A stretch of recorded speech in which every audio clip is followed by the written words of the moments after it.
All right, if you will, imagine raw sewage leaking into your basement every time you flush the toilet. A Toledo man says it has been going on for the last 20 years, and he says it's the city's fault. Our Michael Sandlin spoke to the man. Michael, what is the issue exactly? Jeff, he says it all started with his sewage line being damaged by city workers back in 2004, but the line itself is on his property.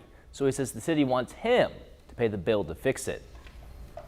Rick Mish is tired of dealing with crap, literally. I've tried everything in my power over the years to rectify this. I can't do it. For 2 decades, the pipes at his home on Manhattan Boulevard have endlessly backed up. If we put any paper in there at all, I got to call him the jetter every 3 months.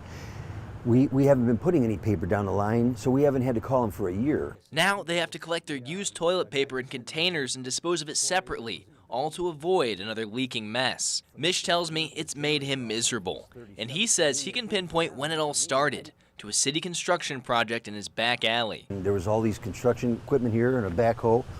After they dug it up and whatever, I've had to call a man out at the point 4 times a year. Every 3 months I have to have this guy come out and jet my line. Plumbers took cameras to the pipes and came back with this diagnosis. The construction had rattled the tile out of place, catching all of his sewage and causing the blockages. Hoping it'd be an easy fix, Mish first tried reaching back out to the city. Yeah, they drop off the cone and they say, oh, it's running forward.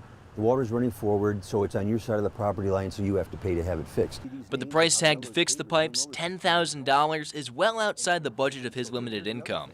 So instead, all he can afford to do is have plumbers come out to his house and snake the line again and again and again, year after year. And I have $8,000 right now, I'll show you, in receipts. He says he's even tried calling the mayor personally. He won't return my calls. I've called him more than a dozen times in the last 2 or 3 years.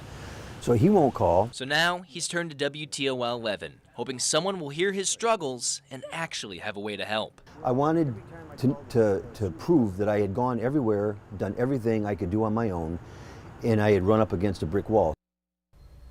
I reached out to the city's utility department to try to get their side of the story. A person on their communications team told me they're currently looking into the details of this case, and they'll get back to me as soon as possible. We'll make sure you're updated both on air and online as soon as we learn about that update. In studio, I'm Michael Sandlin for WTOL 11.